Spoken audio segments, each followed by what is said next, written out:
lañ sa jotoon téye bàyyi nañ leen may leen liberté provisoire. ba noppi def leen sous contrôle judiciaire maanaam bu ñuy génne dañu téye seen i kayit bu ñu bëggee génne ci réew mi tey jii faw ñu tàggoo. ñu bàyyi leen. laata procès bi nag. coow li bari na si ndax borom këram Mor Cissé borom këramu Mami Doura Diallo dafa mbir yi ni mu tëddee xel mi da cay teey.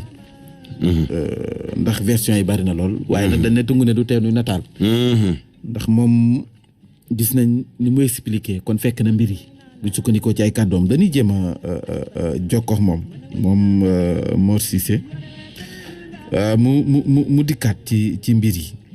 parce que daanaka nag fi mu nekk nii sénégalais yi bëgg nañu xam exactement ce qui en est ce qui se passe li xew dëgg parce que moom bu ne mi ngi woon ca blog ba daanaka kon nag moom mbir yëpp ci kanamam la xewe comme mbir yi ci kanamam la xewe nag te version bu nekk ñu ngi koy am ñi naan 13h lañ ko yóbbu ca hôpital ba ñi naan 15h yaakaar naa ne moom ci boppam war na cee mën a dikk sëñ bi Cissé Mor oui. Mor Cissé ñu ngi lay nuyu. maa ngi lay fay. yaa ngi en direct seen émission Teuss ci Zik FM ak El Hadj Mouhamadou Mansour Diop ak Mame Mbaye Ndiaye. bismillah. waaw xam naa nag duñ la teelu yàgg ci ligne bi mais dañ bëgg nga revenir un peu ci li nga xam ne sa soxna si moom la dund ci foofee nga xam ne ban lañ ko yóbbu woon mu doon ko rawatle ba mujj gi nag mu doxee fa ñàkk bakkanam. waaw nga revenir un peu yan heure. maa ngi sant yàlla di julli ci Seydina Mohamed sallallahu alayhi wa sallam. maa ngi tudd Malick Cissé dëkk Kédougou di wuyoo ci Mor Cissé keroog ba ma eggee ci district bi il faisait 14h laa fa egg ànd ak benn matron biñ ko référé ñu pour ñu ñëw ci gynécologue bi que de 14h à 16h ñoo ngi xaar gynécologue bi egg si foofu 16h bi mu eggsee 16h ñu jox ko kayit bi mu xool mu ne ko saa mbele ne ko dafa war a wasin par passe ma ne ko kii ma warul wasin par voie passe parce que yàgg na. yow dem nga ko wax loolu. man wax naa ko parce que sama jabar visite mi yëpp maa koy yóbbu man maay jëndi garab maa koy jox maa koy naan sama jabar sama complice la sama genn wàll la. parce que 8h lañ xëy ci sage-femme bi 8h man maa ko yee ñu nekk fa ba 14h mu door ñoo référé ci gynécologue bi gynécologue bi egsee 16h mu nekk fa ma ne ko docteur kii dañ ko war a opérer tu dois la surveiller opérer ko mu nekk foofu di forcer day bës sama jabaru doom sama biiru doom. te biiru jabar biñ egsee laataa ñoo jógee fii sage-femme bi fi mu koy référé dafa def yëpp mu jël constance yi jël seen affaire yooyu ñuy dugal teg seen nopp yi déglu ainsi de suite ma ne ko mais toi ça c'est pourquoi mu ne ma non lii c'est pour voir l'état de l'enfant qui est dans le ventre de sa maman ma ne pas d'accord merci beaucoup biñ egsee si district bi kooku tamit defaat la même chose la sage-femme la gynécologue bi def la même chose mu nekk foofu di forcer bi mu koy dugal bloc il faisait 17h moins le quart mu nekk foofu ci biir bloc bi balaa maa départ mu nekk foofu ci bloc bi balaa maa génn d'abord ci biir bloc parce que dañ maa dàq ci biir bloc bi. anesthésie bi moo ma dàq. balaa maa génn foofu sama jabar ne ma Cissé ma ne ko woy mu ne ma kaay ma ñëw mu ne ma demal kër ga nga dolli ma benn drap ak benn complet pour en cas yëre xale yi 17h bu ma génnewu 18h. nga mën a indi xale yi ñu jël oto ñëw xool ma xool leen ma ne ok ma ne ko docteur ordonnance bi léegi. mu ne ma non c'est pas grave demal defal loolu madame rek après boo ñëwee man je prends tout en charge ma ne ko non mënoo jël tout en charge parce que sama jabar la yow xaw ma la. mu ubbi armoire médicale mu ne ma am naa fi ay garab ma ne ko non bindal ma ordonnance. mu ne non s'il le faut après boo ñëwee remboursé ma ne ko d'accord. sama jabar ne ma Cissé bàyyil wax ji noonu demal te ñëw ma ne ko ok madame Cissé merci ma daal di ñëw sama kër en 15 minutes diggante district bi ak sama kër en 15 minutes ma dellu ma ñëw ma ne ko madame Cissé ñibbisi na ma ne ma ok waaye ji ne ma alors génnal léegi ma ne ko ok merci beaucoup ma génn toog ci buntu bloc bi ma toog foofu ba 18h 19h moins seen légère bi ñëw ubbi buntu bloc bi di dugg ma ne ko yow foo jëm ñii ñoo ngi opéré mu ne ma non je travaille ici ma ne ko mais Makalu toi tu travailles ici tu es un médecin mu ne ma non je travaille ici daal ma ne ko ok merci pardon ma toog fi ma toog 45 minutes après kooku daal di yor benn bocal fi ñuy defee liir yi boo wasine fi ñuy defee dugal liir yi mu yor bocal bi ma séen foofu sama yëre jabar bi ma séenee sama yëre jabar ma xool ko j'ai visé mes yeux sur lui ba mu dugg ci biir maternité bi bu muy dugg mu ne benn femme kaay kooku sama koñ fii la dëkk bi mu ne laras ndaw si ne laa ilaha illa allahu sayyidina muhammad rasulullah ma ne ko sallallahu alayhi wa sallam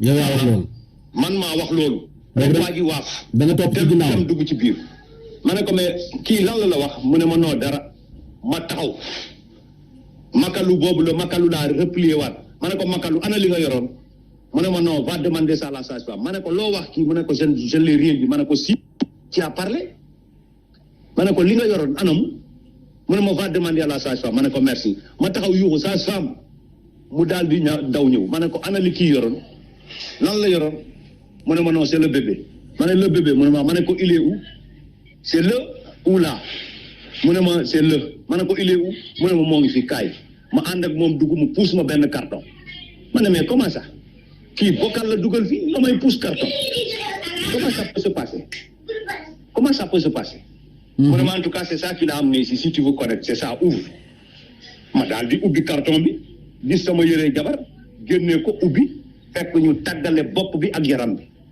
bopp bi à côté yaram bi à côté maa ko gis ak samay bët bébé bi ci boppam barke salatul fatiha maa ko gis bébé bi ma ne ku moom lii mu ne ma non c'est ton bébé ma ne qui a fait ça mu ne va leur demander au bloc ma ne ko merci madame ma dellu ci buntu bloc bi toog 15 minutes anesthésiste gynécologue bi daal di génn va et vient maa ngi toog taal benn cigarette di tux mu ñëw toog sama sama wét ma rocc benn talal ko mu jël ma jox ko briquet bi mu jël dem ci ginnaaw bloc bi tux ñëwaat dellu ci biir bloc bi mu duggee ci biir delluwaatee ci biir bloc bi am benn waay bi ñëw c'est lui le gestionnaire du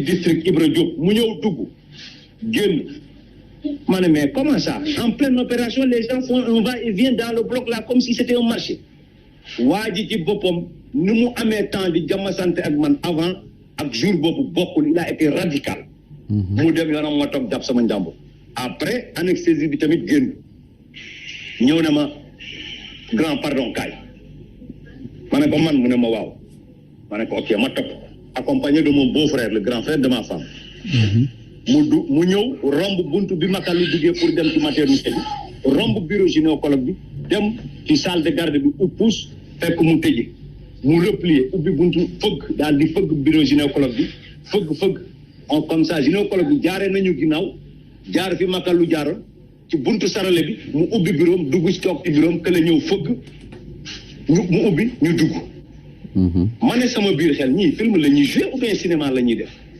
mais teeyal rek ma teey mu ne ma toogal ma toog mu ne ma bon voici la situation sa soxna si nanguwul yeew ma ne ko lan mu ne ma soxna si nanguwul yeew ma ne ko loolu mooy ban wax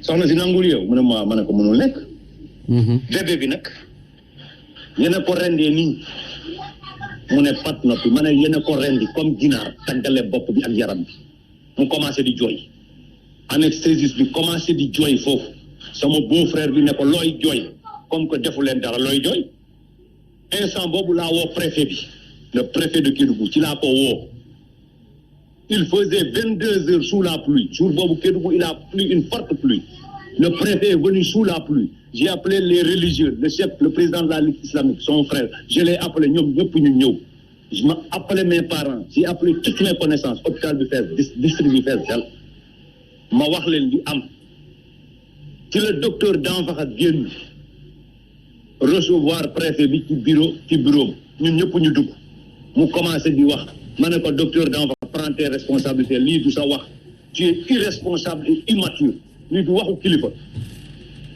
affaire bi ni la demee léegi après ma dem sama kër ñibbi le commissaire de police m'a appelé à 23 heures minuit il est venu sur les lieux du drame ñu mu dem ubbi morgue bi mu xool à vue œil moom le commissaire Fall accompagné de l'adjudant Bendia et un autre adjudant mu ubbi morgue bi génnee xool il a constaté à vue œil moom commissaire de police bi mu ne ma ok c'est bon l'État prendra toutes les responsabilités pour que cette justice soit faite ma ne ko commissaire mu ne ma waaw ma ne ko commissaire mu ne ma waaw ma ne ko en tout cas je dis bien que j'ai confiance à l'État du Sénégal et à la justice sénégalaise mu ne ma non ne t'en fais pas Cissé on va faire notre travail ma ne ko merci ma taal sa moto ñibbi le lendemain à ma grande surprise gendarmerie woo ma ne ma ñoom dañoo dessaisir léegi police enquête bi jox ko gendarmerie ñu entendre ma lii ma lay wax ko biir gendarmerie presse locale bi ñëpp di ma woo sama mbokk yi ne ma dossier bi nekk na pendant la justice bu ci wax parce qu'on a arrêté les gars ma ne ok comme que la justice va faire son travail dinaa noppi affaire bi dem noonu ba vendredi monsieur Cissé monsieur Cissé oui yan moment nga doon taal sa cigarette ak fan nga taale woon sa cigarette ma ne yan moment nga doon taal sa cigarette ak fan nga ko taale woon yan moment ak fan ci biir bloc bi waaw cigarette bi foofu laa toog ci buntu bloc bi ba ma toogee foofu ba nii tux naa fa ay presque si paquet laa yoroon man je fume c'était pas interdit ay wuñ la bi nga taalee cigarette ci buntu bloc bi waaye ma ne ay wuñu la bi nga taalee cigarette ci buntu bloc d'opération bi buntu bloc bi net laa nekk j'ai fait une distance j'étais à peu près xam nga foofu dañoo y'a le bloc am couloir am des cabines man foofu lañ teg banc pour les patients man foofu laa toog moom foofu la ma fekk parce que ku sa mbokk dugg bloc foofu ngay toog waaye alors fi mu nekk nii peut-être décision justice ñu duñ ko commenter parce que justice bu xësee ba commencé doxal dañuy bàyyi mu doxal gis nañ également ni ñu leen placé sous contrôle judiciaire alors à votre niveau yow ba tey confiance bi nga am ci yoon mi ngi fi ba léegi mais ça commence à installer le doute dans ma tête parce que je pense bien le contrôle judiciaire c'est pas ça qu'il fallait dès l'instant qu'une personne est mise aux arrêts pour des crimes commis ils ont commis des crimes parce que sama doom ak sama jabar ba ñuy ñëw hôpital ñoo ngi dund di nooy mais buñ defee loolu ñoom c'est pas ñoom waruñu agité wu dem di def ay point de presse man mii deele kay man maa waroon dem point de presse mais léegi à ma grande surprise docteur Danvara muy génn di ne Kédougou ku fi ñëw c'est pour dimbale population bi xanaa Kédougou bokkul ci Sénégal xanaa Kédougou beneen réew la bokk xanaa doomu Kédougou yi amuñu droit bi juddu amuñu droit am kayitu juddu amuñu droit problème moyen lay wax ci côté boobu ci bërëb ba monsieur Cissé oui juste une question quoi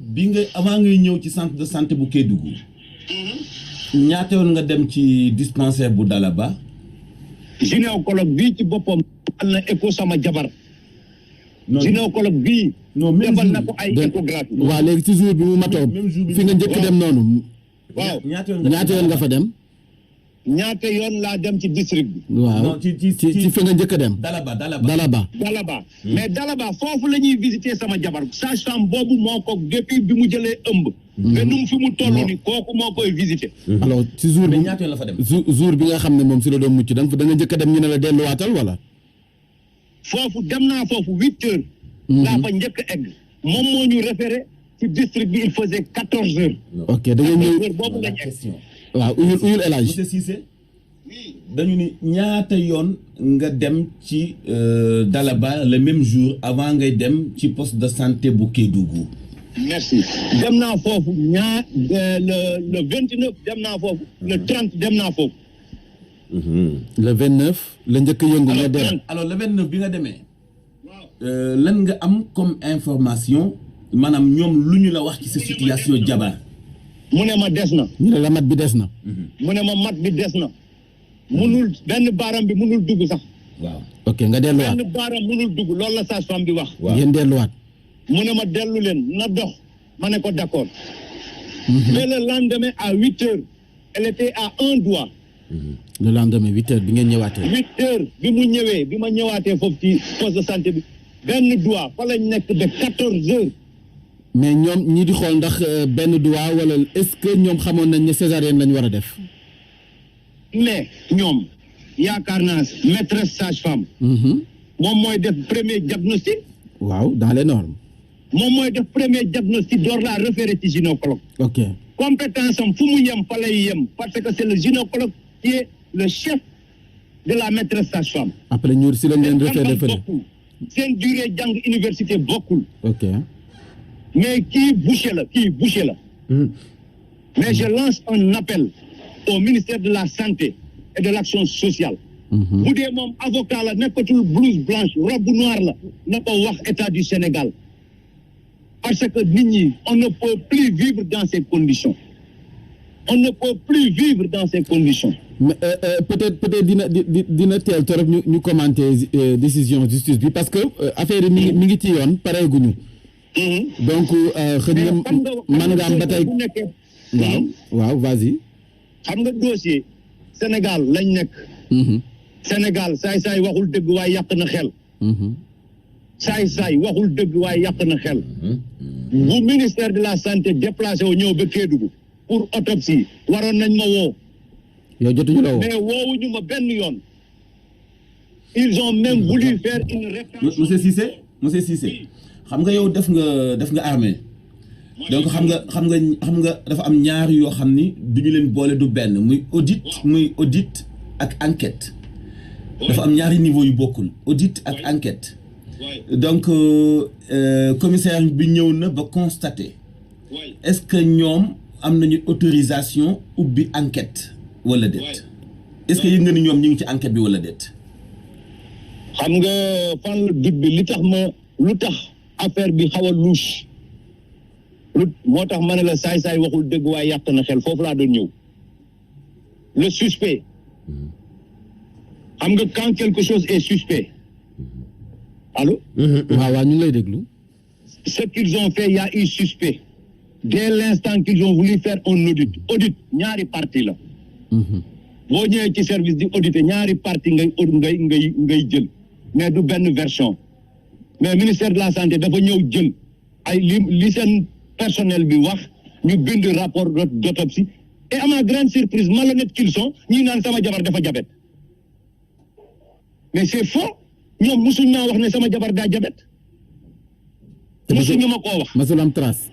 ma ne musuñu ma ne sa jabar am na jabet c'est pas vrai moo tax ma ne leen le rapport là moi il est caduc et malhonnête c'est des gens de mauvaise foi.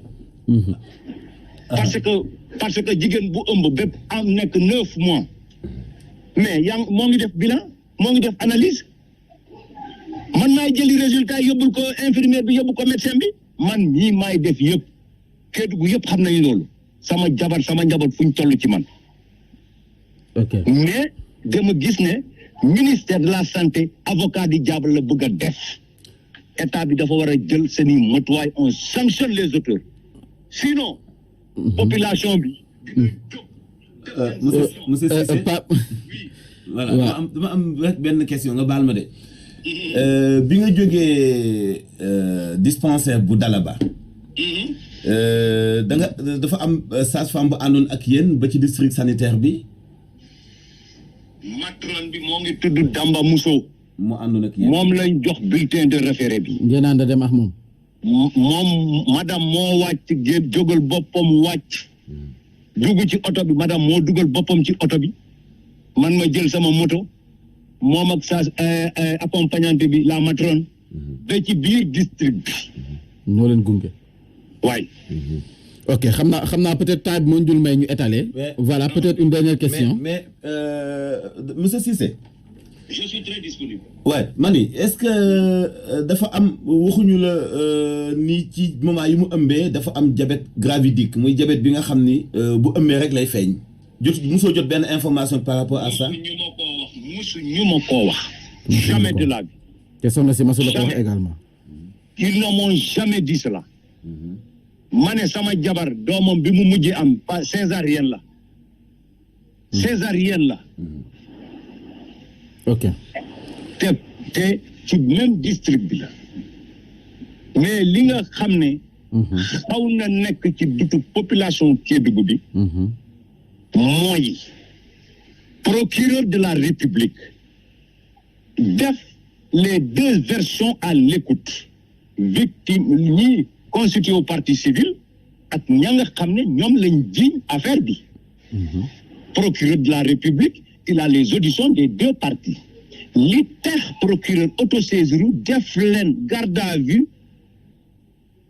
moom xam na ne si et seulement si il se retrouve en liberté dehors sur contrôle judiciaire, la population, les citoyens sénégalais veulent bafouer les droits des Sénégalais. Peut-être c'est trop tôt c'est trop tôt peut-être monsieur Cissé nga joxe conclusion boobu. C'est pas très tôt parce que procès dina am.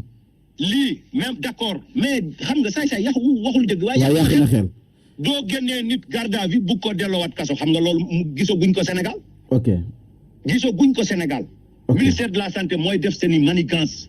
elle est incapable bu dee moom la moom mii la d'ailleurs avec son personnel wante lii bu procès bi gaawul dañu sanctionner ces gens là.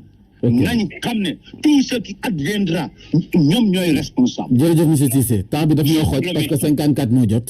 merci. jërëjëf parce que doon na am solo peut-être ñu gën a ànd ak moom ci yenn ci ay question ndax question yi bari na lool mais temps bi daf ñoo xocc El Hadj def naa dañuy dem page pub ñu tëj da ngaa gedd Cheikh daf maa def signe lu bari ne ma temps bi